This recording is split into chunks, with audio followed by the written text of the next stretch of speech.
네, 안녕하세요. 반갑습니다. 오늘은 2020년 10월 11일 주일입니다. 주일 예배 함께 주일 예배 오신 여러분들 주님의 이름으로 환영합니다. 네, 오늘 본문은 마가복음 4장 1절에서 20절, 제목은 왜 예수를 믿어도 사람이 변하지 않는가? 왜 예수를 믿어도 변하지 않는가입니다.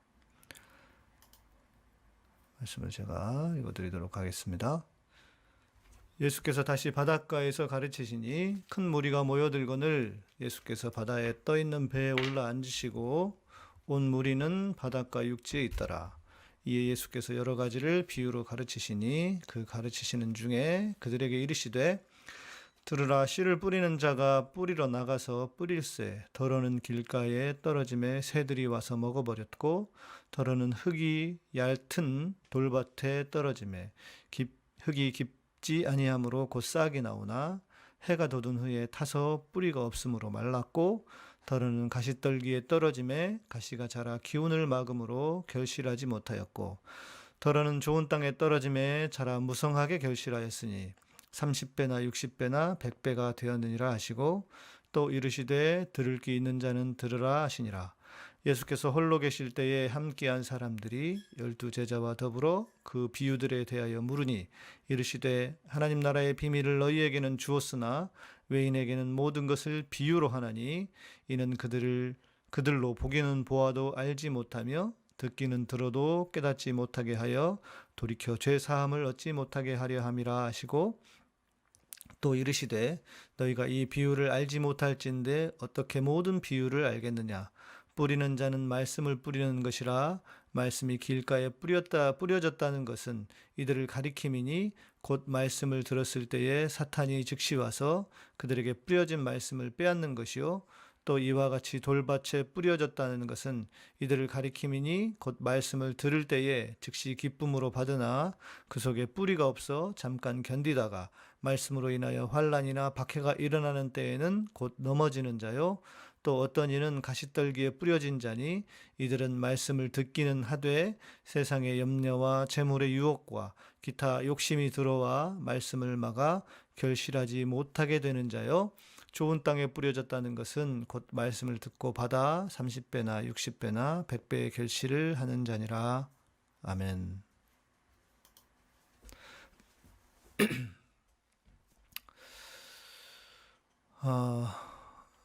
사람이 변할까? 사람이 변할까요? 안 변할까요? 당연히 목사가 되고 신학 공부를 하고 목사가 될 때는 사람이 변할 수 있다고 생각했습니다. 그리고 그것이 저의 사역의 이유이기도 했습니다. 내가 만나는 모든 사람들을 그리스도의 사람으로 세워가는 것, 그것이 저의 사역의 목표 중 하나였습니다. 네, 우리 지금 답변도 변한다고 믿는다, 또 잘 안 변한다, 여러 가지 의견들을 주시는데요. 그러나 지금은 저의 답은 좀 다릅니다. 여간해서 변하지 않는다. 이것이 저의 답입니다. 사람이 잘 변하지 않는다는 것이죠. 그렇다면 사람이 변질되는 것 있잖아요. 나쁜 쪽으로 변하는 것, 변질되는 것도 변하는 게 아닌 것이죠. 그러면 그 사람은 원래 그런 사람이었다라는 말이 됩니다. 더 심각한 건 이겁니다. 그렇다면 우리는 예수를 왜 믿는가? 그저 복받아서 잘 먹고 잘 살려고 내가 변해서 예수를 닮자는 것인데 예수를 믿고 신앙생활을 해야 할 이유가 사라지는 것 아니겠습니까? 예수를 믿는 이유는 복받는 것, 내가 잘 되는 것만이 아니라 예수를 닮고 그 예수를 닮는다고 하는 것은 결국 내가 변하는 것을 말하는 거지 않습니까? 그런데 변하지 않는다면 굳이 예수 믿고 신앙생활하는 그 이유가 사라지게 되는 것이죠. 여러분보다 더 심각한 건 접니다. 목사는 사람 바꾸어 보자고 목회하고 사역하는 것 아닙니까? 그런데 사람이 변하지 않는다면 이건 정말 절망이라고밖에 할 수 없을 것입니다. 정말 사람이 변하지 않는 것이 당연한 것일까? 아니면 뭐가 문제여서 변하지 않는 것일까? 오늘 본문은 30배, 60배, 100배 이러면서 다들 복 받는 데만 집중합니다. 그러나 본뜻은 하나님 나라의 복음을 받아들인 사람들이 열매를 이렇게 맺는다라는 것에 대한 말씀입니다.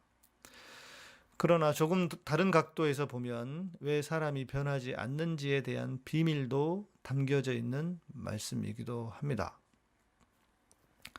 자, 오늘 본문을 봅시다. 이 본문은 요한복음을 제외한 복음서, 세 복음서에 다 기록되어 있는 말씀입니다. 갈릴리 바닷가에서 주님께서 이제 비유를 7가지의 비유를 시작하시는데 가장 먼저 나오는 비유라고 할 수 있습니다.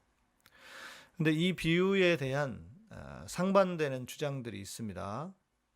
이 비유는 밭이 중요한 것이 아니다. 밭을 강조하는 비유가 아니고 씨가 중요하다고 하는 그 비유다라고 하는 주장과 아니다. 주님이 비유를 시작하기 전에 시작하시는데 이제 이 비유를 들을 수 있는 마음의 밭을 마음의 밭이 중요해서 마음의 밭을 잘 채우고 준비해야 한다라고 하는 그런 해석, 그렇게 해석하는 분이 있습니다. 밭을 강조하는 비유가 아니라고 하는 것에는 몇 가지 이유가 있습니다. 그러니까 씨를 뿌리는 자로 시작되는 비유라는 거죠. 씨를 뿌리는 자. 그래서 씨를 뿌리는 분은 예수 그리스도시지. 그래서 씨가 중요하지 밭은 중요하지 않다. 이렇게 주장하는 분이 있습니다. 또 그러면서 언제 인간인 우리가 좋은 밭인 적이 있었느냐. 인간은 모두 다 가시밭길이고 돌짝밭이고 길가에 뿌려진 그런 마음밭이다. 이렇게 말하는 것입니다. 그런데 또 한쪽으로 지나치게 치우쳐서 그렇게 해석을 하는 분들은 우리가 방송 시작하기 전에 뭐 신본주의가 중요하냐, 인본주의가 중요하냐 그런 질문을 했는데 이렇게 첫 번째 씨가 중요하다, 밭은 중요하지 않다라고 해석하는 분들은 지나치게 하나님 편에서의 하나님을 강조하는 어찌 보면 잘못된 신정론이라고 해야 될까요? 하나님이 그냥 다 하신다.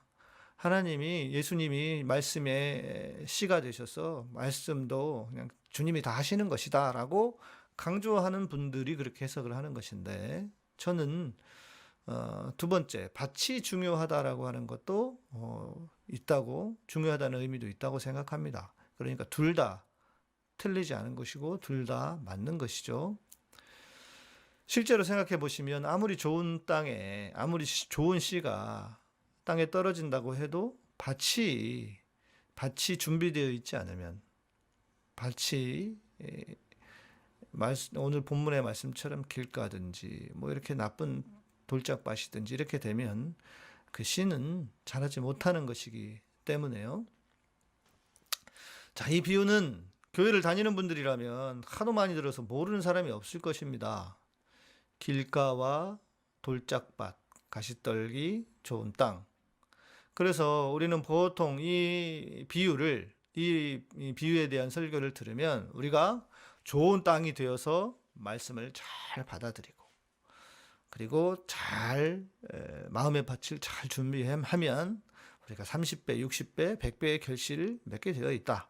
이런 설교를 참 많이 들으셨을 겁니다.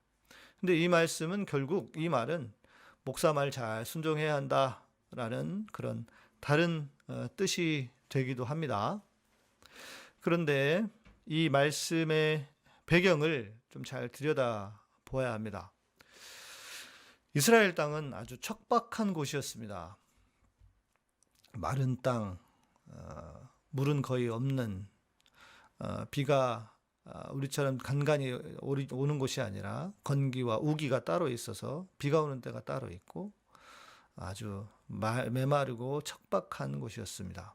그러나 북부의 갈릴리 지역은, 갈릴리는 호수잖아요. 바다라고 하지만 민물입니다. 우리가 아는 갈릴리 지역은 물이 늘 있어서 농사를 짓기 좋은 곳이었습니다. 문제는 그 지역의 땅의 대부분을 당시의 기득권층이 다 차지하고 있었다는 것입니다. 헤롯, 그리고 제사장들, 그리고 돈 있는 사람들이 땅을 다 차지하고 있어서 그것이 문제였던 것이죠. 그때나 지금이나 변한 것이 없다고 볼 수 있는데 실은 그때는 지금 우리에 비하면 더하면 더했지 덜하지도 않았다고 볼 수 있습니다. 원래 땅은 조상으로부터 물려받아 농사를 지어 먹고 살았습니다. 땅이 온유한 자는 땅을 받을 것이다 이렇게 말씀하시지 않습니까? 조상으로부터 물려받은 땅에서 농사를 지어서 먹고 살았다는 것이죠. 물론 그 땅이라고 해봤자 대단하게 큰 땅도 아니었습니다. 그런데 어느 해 흉년이 들면 땅을 저당 잡혀서 부자들에게 곡식을 얻기도 했습니다. 뿐만 아닙니다. 살인적인 세금까지 감당하다 보면 저당 잡힌 땅을 빼앗기고 소작농으로 전락하거나 화전민이 되어서 산속으로 들어가 돌산을 밭으로 개간했습니다. 우리도 아마 어디든 다 이렇게 비슷한 것 같아요. 가진 자들이 없는 자들을 빼앗는 것은 방식은 다 비슷한 것 같습니다. 우리의 그림을 떠올려 보아도 아마 여러분들이 이해가 되실 겁니다. 네, 맞습니다. 동서고금을 막론하고 다 같은 악순환이 이렇게 일어나는 것입니다.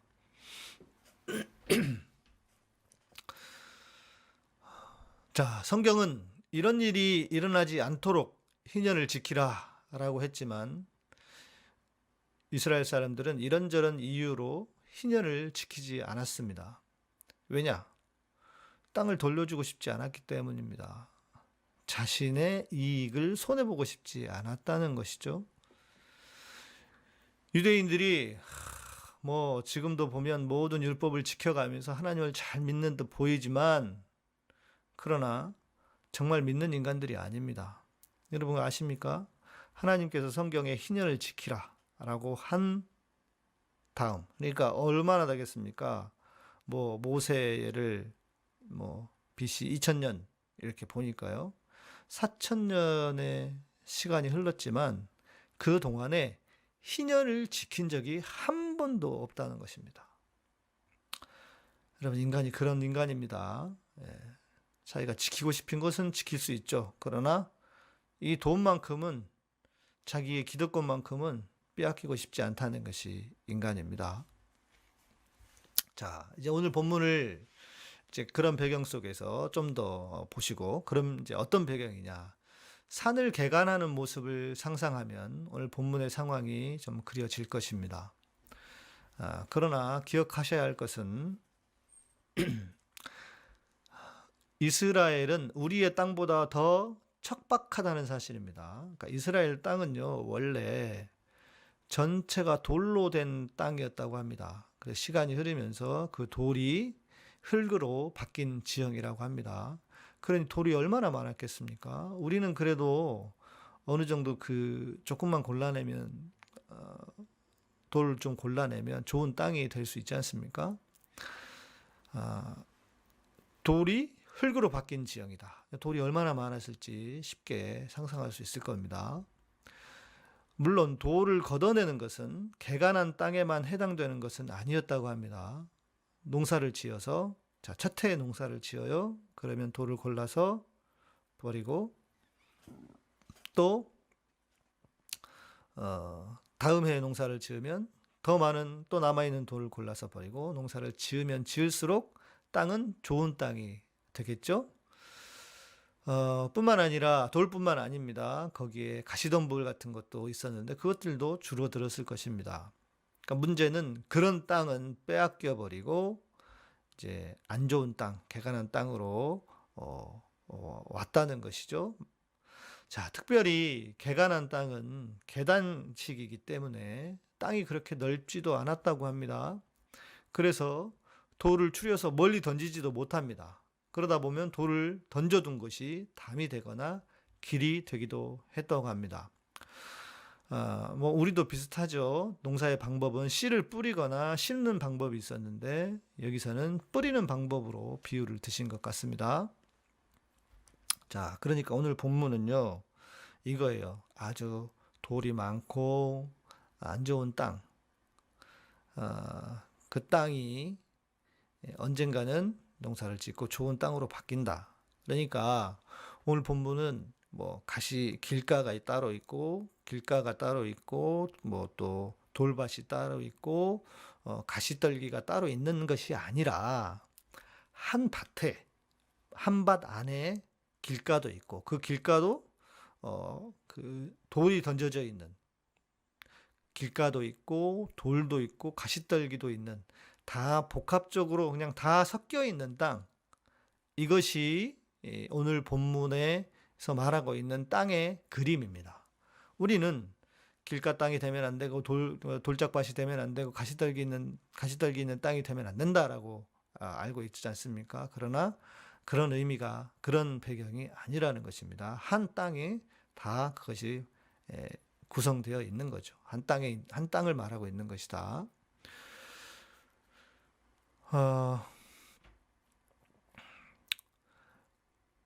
이렇게 이야기할 수 있을 겁니다. 그래서 우리의 마음 안에 사단이 와서 빼앗아가는 길가도 있고 말씀을 들을 때 잠깐 행복한 돌밭도 있고 세상의 염려와 욕심으로 열매를 맺지 못하는 가시떨기도 있다는 것입니다. 물론 좋은 땅도 있죠.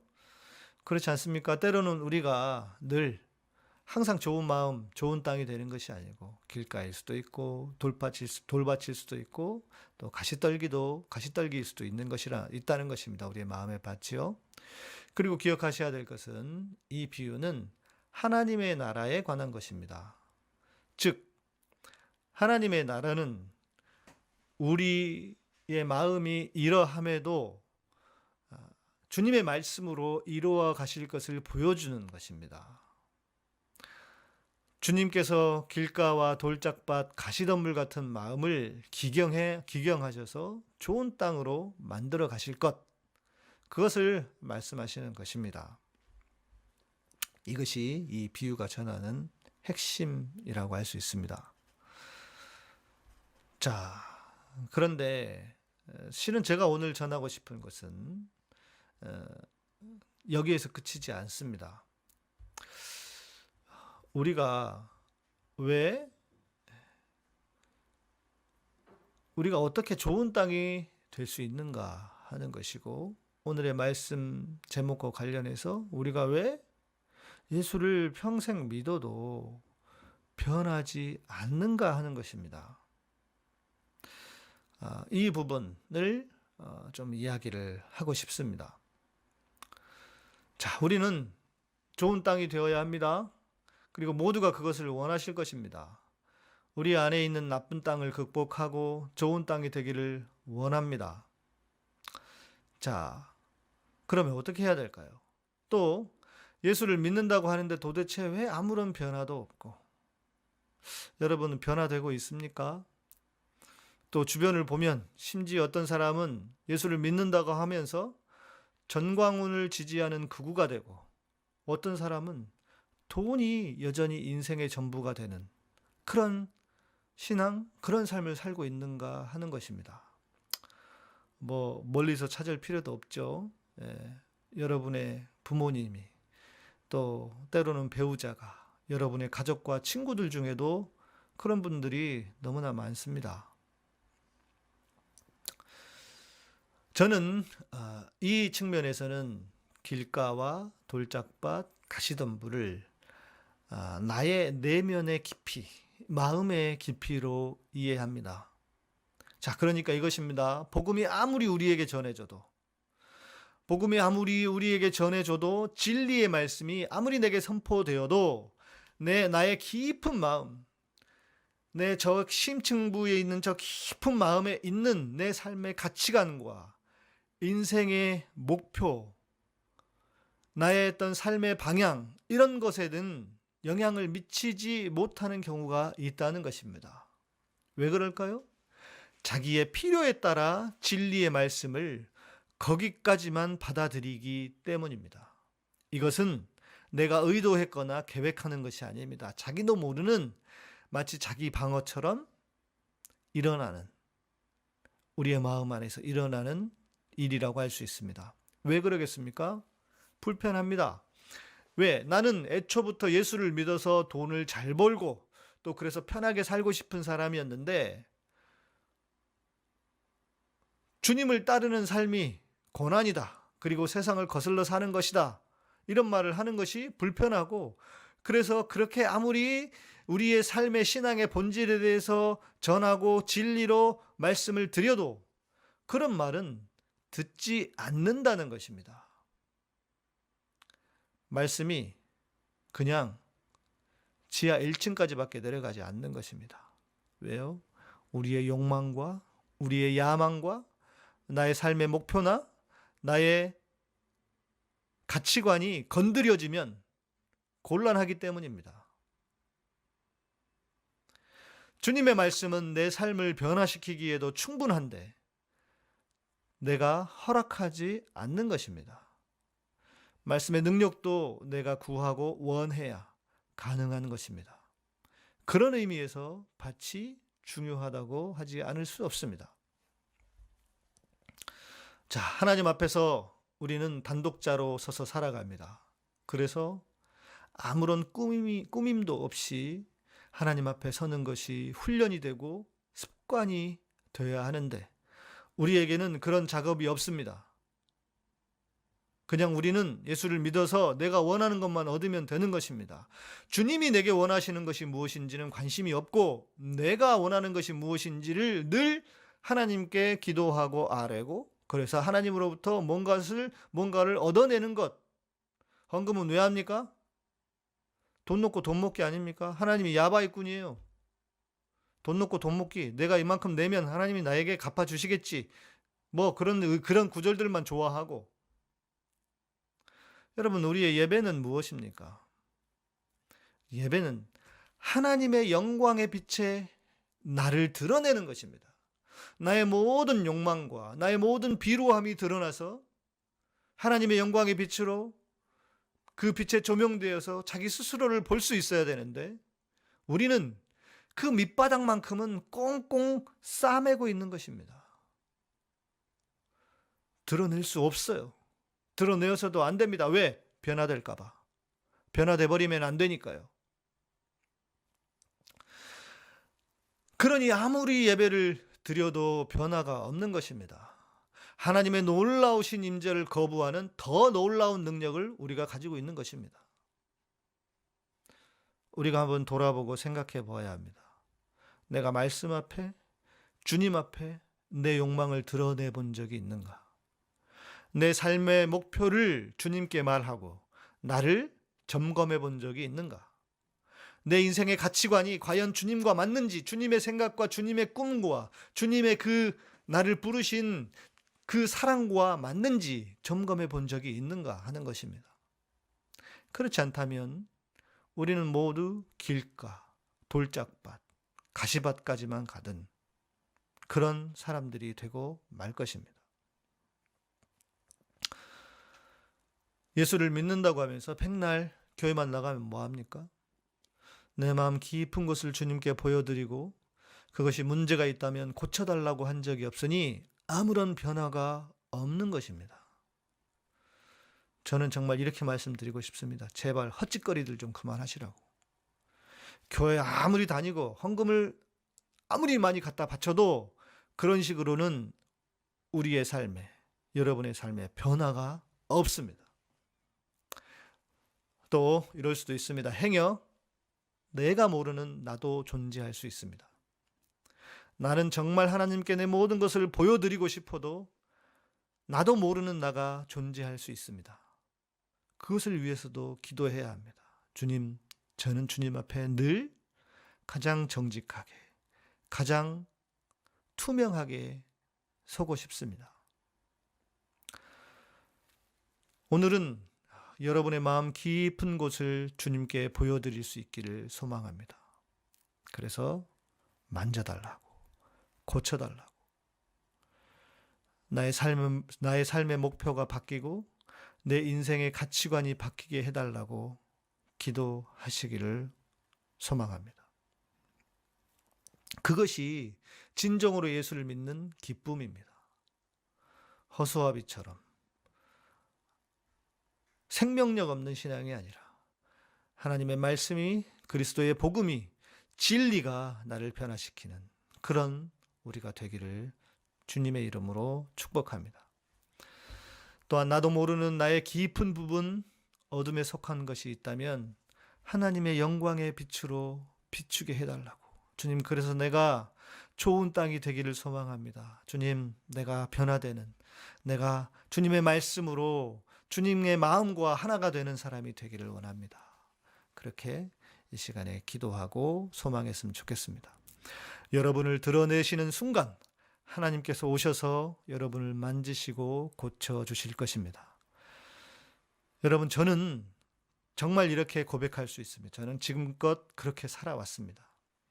그랬더니 주님의 은혜가 저를 변화시켜 주셨습니다. 저를 좋아한다고만 하지 마시고 우리 모두 그런 은혜를, 기쁨을 누리며 사셨으면 좋겠습니다. 바울이 그랬잖아요. 너희는 나를 본받는 자가 되라. 여러분들도 이런 면에서는 저를 본받는 분이 되었으면 좋겠습니다. 진정으로 행복한 삶을 여러분에게 전해드리고 싶습니다. 네, 우리 안영자님, 뒤돌아보면 헛되게 심은 것도 있고 또 제대로 심은 거는 열매로 나타나는 걸 실감하며 감사합니다. 감격으로 살아가게 하신 주님 감사합니다. 네, 고맙습니다. 예배를 마치기 전에요, 우리 함께 좀 찬양했으면 좋겠어요. 제가 오늘 이 말씀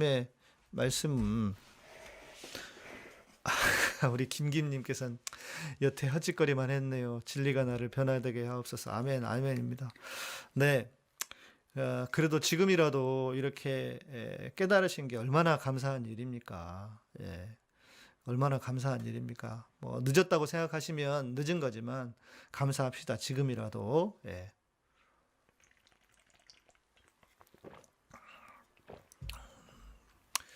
네, 우리 진경님, 어찌 주님으로부터 숨을 수 있을까요? 숨지 말고 다 보여드리고 치료받고 위로받고 비로소 삶을 바꿔보겠습니다. 아멘입니다. 네, 우리가 드러내면 하나님께서 만지시고 고치시고 회복시켜 주실 것입니다. 네.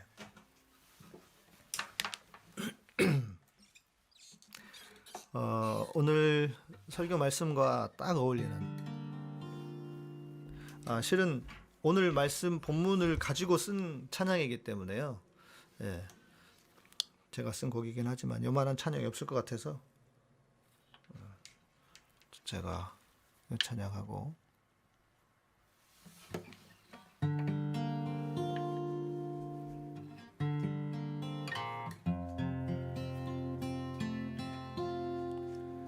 내 귀를 여소서.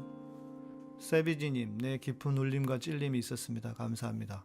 여러분, 여기서 마치지 마시고 찬양을 하면서, 기도하면서 정말 우리가 주님의 손에 다시 한번 만지심을 받는 시간 되기를 바랍니다. 내 귀를 여소서 내 눈을 여소서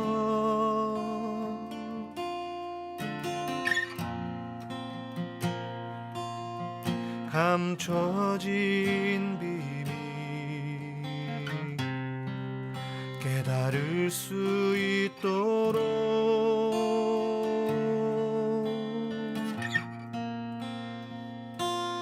귀로도 듣지 못하고 눈으로도 보지 못한 것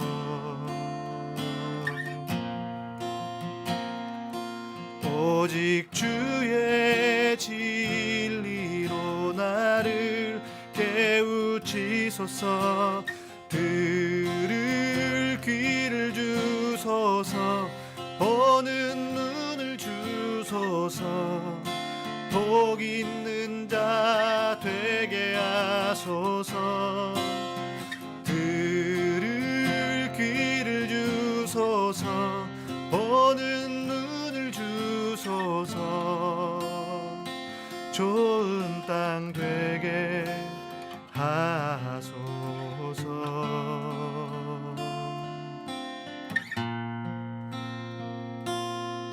내 귀를 여소서 내 눈을 여소서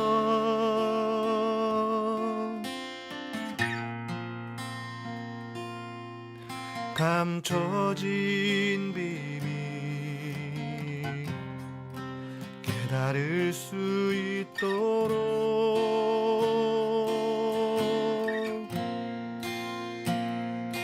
귀로도 듣지 못하고 눈으로도 보지 못한 것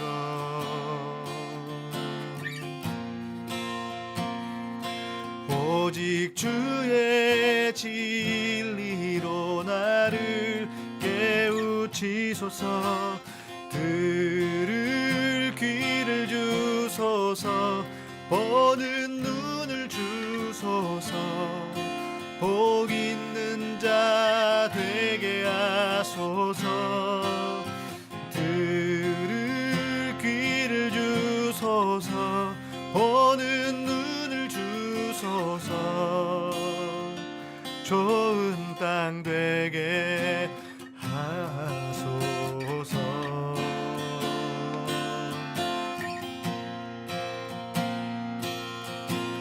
들을 귀를 주소서 보는 눈을 주소서 복 있는 자 되게 하소서 들을 귀를 주소서 복은 눈을 주소서 좋은 땅 되게 하소서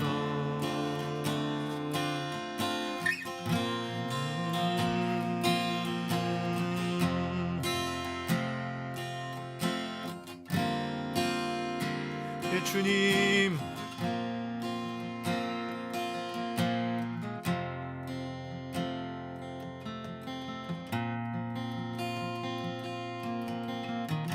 우리가 지금 소망하고 기도하고 바라는 것처럼 주님 우리의 마음의 밭에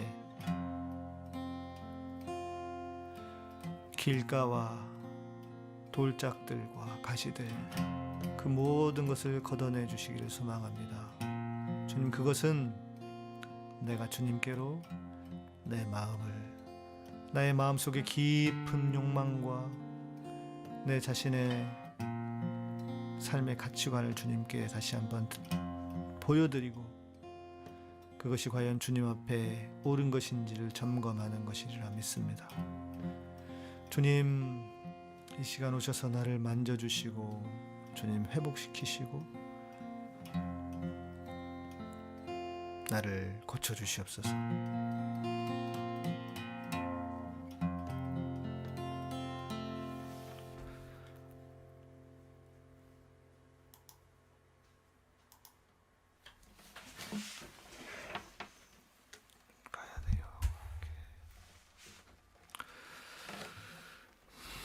네, 여러분, 네, 그래요. 우리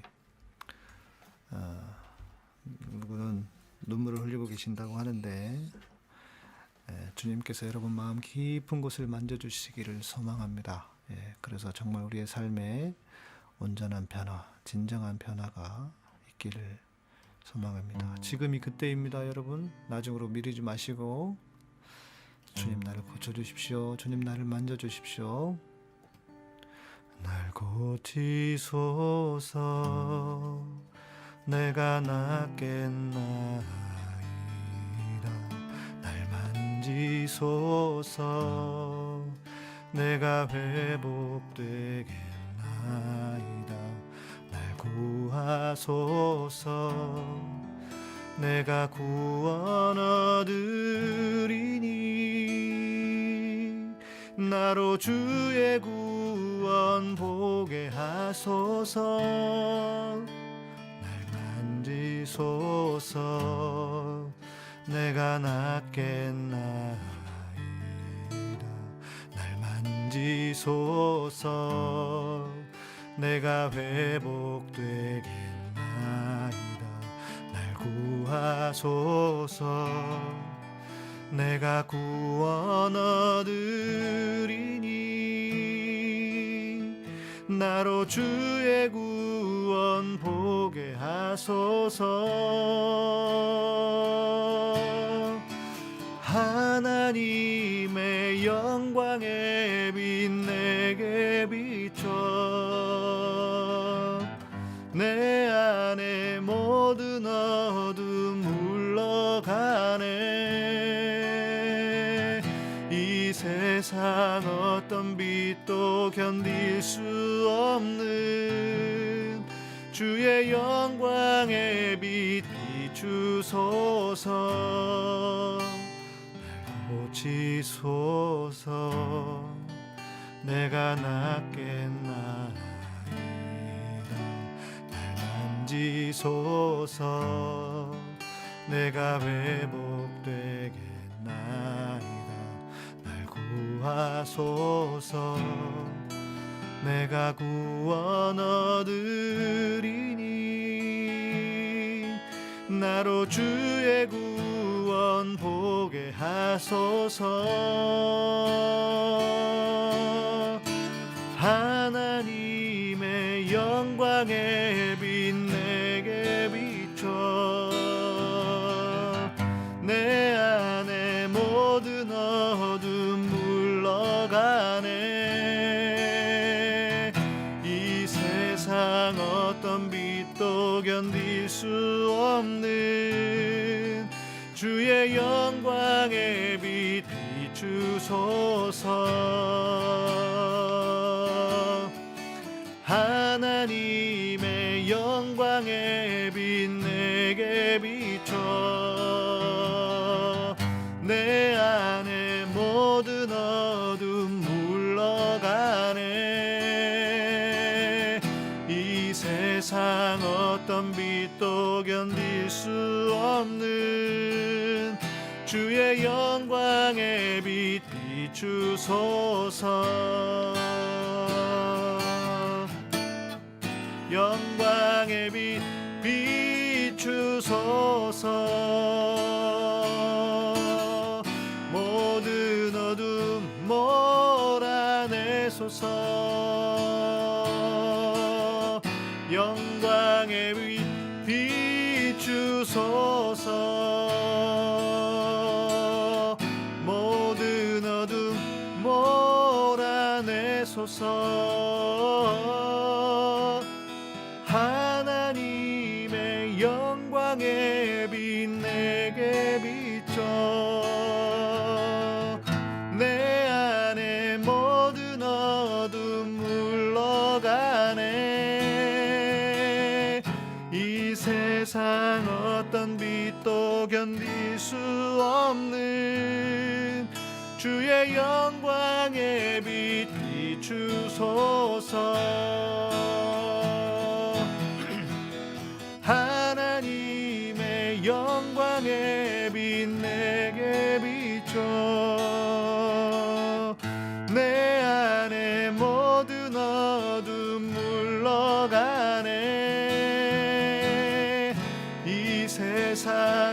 어떤 빛도 견딜 수 없는 주의 영광의 빛 비추소서.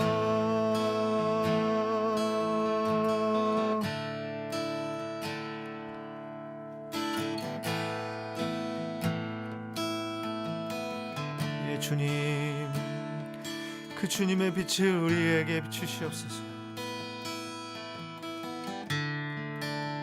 오 주님,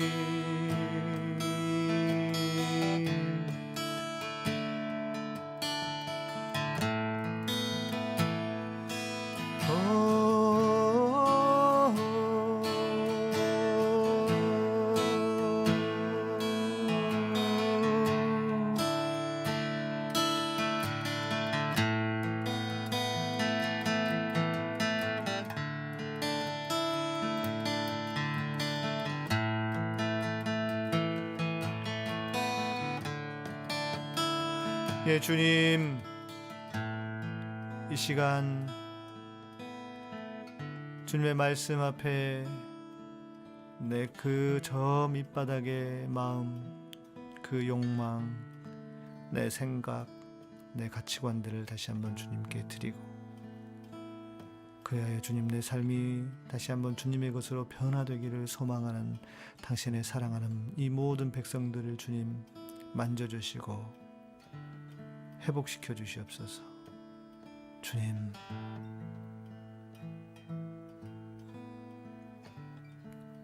오늘도 우리와 함께 하신 주님을 찬양합니다. 주님 감사합니다. 홀로 영광 받으시옵소서.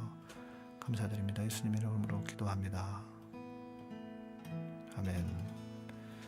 이제는 우리 주 예수 그리스도의 은혜와 하나님의 놀라우신 사랑과 성령님의 우리 안에서 위로하시고 감동하시고 감화하시고 역사하심이 이제 말씀이 내 삶 깊은 곳을 만지고 변화시켜 좋은 땅으로 변화되기를 소망하는 당신의 사랑하는 백성들 위해 세우신 교회와 카타콤과 예배 향기의 사역 위에 이 민족과 온 세계 위에 이제로부터 영원토록 함께 계실지어다. 아멘.